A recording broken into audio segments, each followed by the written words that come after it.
Jesus did not predict AI, but he did warn us we need to be prepared. And we're going to look at what he really said in a moment. First, I want to just mention a couple of things about AI. AI is an amazing tool. As a computer programmer, I use it daily. I would say it helps me to do almost double the amount of work I would have been able to do a couple of years ago, 2 years ago. But the fact that it's so powerful, that also makes it so dangerous. At some point, I would have considered employing another computer programmer. But now, I don't need to because AI can do that job for me. The impact on businesses are going to be profound. And it's not just computer programmers. It will be accountants, lawyers, financial advisors, graphic designers.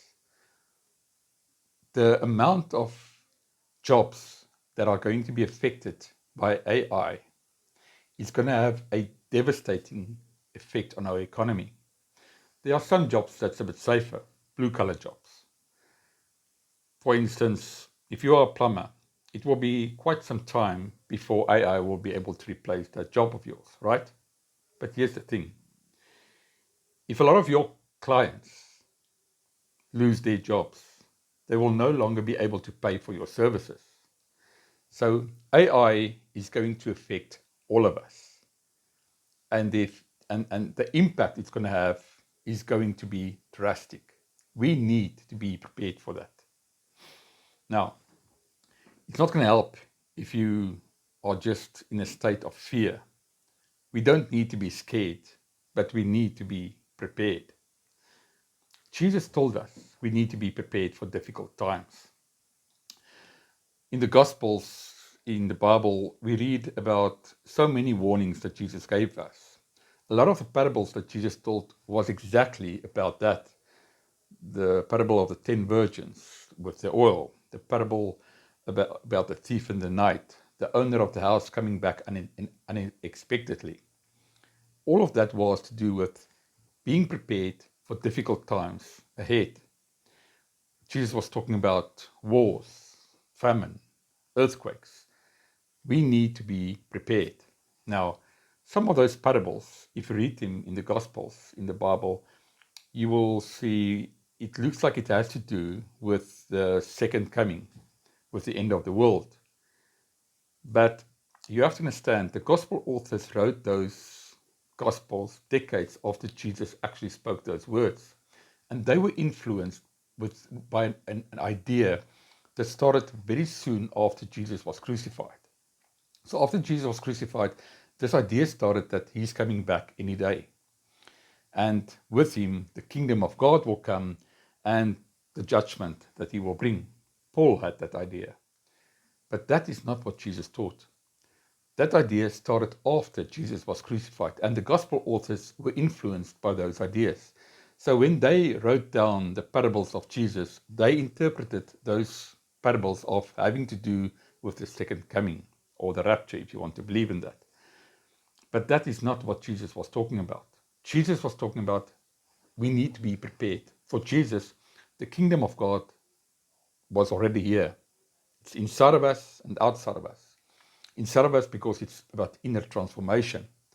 Outside of us because we need to make this world a better place, a world of equality, a world where we help one another. That was what Jesus was concerned about. When he was healing people, he did not do those healings as signs that, as we see in the Gospel of John, that came much later. In our earlier Gospels, Mark, Matthew, and Luke, those miracles were a lot of times were done in private, and it was done just to help the people, because for Jesus, the kingdom of God is already here, and he wanted us to have better lives. But we still live in a dangerous world. We live in a harsh world, an unforgiving world. And because of that, Jesus wanted us to be prepared for difficult times. AI, or the effect that AI will have on our economy, on this world, is going to bring difficult times. I will do videos on some of those parables. the virgins and the thief in the night. I'll do separate videos on those to show you that what Jesus actually meant with them. In this video, I want to focus on the Gospel of Thomas, saying 21. Mary said to Jesus, "What are your disciples like?" He said, "They are like little children living in a field that is not theirs. When the owner of the field comes, they will say, 'Give us back our field.' They take off their clothes in front of them in order to give it back to them, and they return the field to them. For this reason, I say, if the owners of a house know that the thief is coming, they will be on guard before the thief arrives and will not let the thief break into their house and steal their possessions. As for you then, be on your guard against the world. Prepare yourselves with great strength, so the robbers can't find a way to get to you. For the trouble you expect will come. Let there be among you a person who understands. When the crop ripened, he came quickly carrying a sickle and harvested it. Anyone here with 2 good ears had better listen." Gospel of Thomas, Saint 21. This parable is all about being prepared. So the children playing in the field that's not theirs, that simply means we've been given this life, this gift of life. And we can create a career, a job, a family. We have this opportunity to do something with it. But it's just temporary. Our jobs will be taken away. Our home and property that will be taken away. We only, even life itself will be taken away. We only have this opportunity temporarily.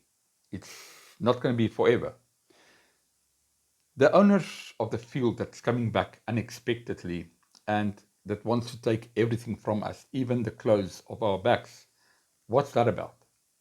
So the very next verse, or the next sentence, Jesus talks about how if the owner of house knows when the robbers are going to come, he can prepare himself and he can prevent them from taking the possessions. So these owners that are coming back and will demand even the clothes of our backs, we can stop that from happening. And we do that by being prepared. Now, who is this mysterious owner that's going to come and try everything and try and take everything from us? Is it the Antichrist, the devil, the beast in Revelation? No, it is simply the world. Jesus says in the next sentence, be on your guard against the world. Not the devil, not the Antichrist. This world is just a harsh and unforgiving place, and you need to be prepared. He goes on and says, the trouble that you expect will come. Think about, again, AI. It's like this tsunami that's coming towards us. It is going to hit us. We need to be prepared for it.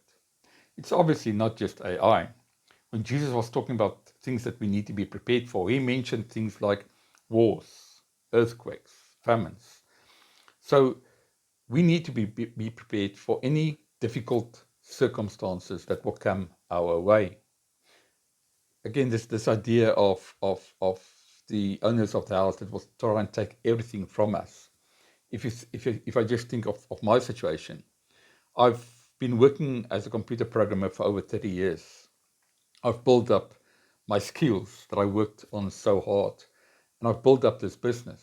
And now suddenly, if I look at this computer program in front of me that's able to write code faster than I can, better than I can, that's such an unsettling feeling.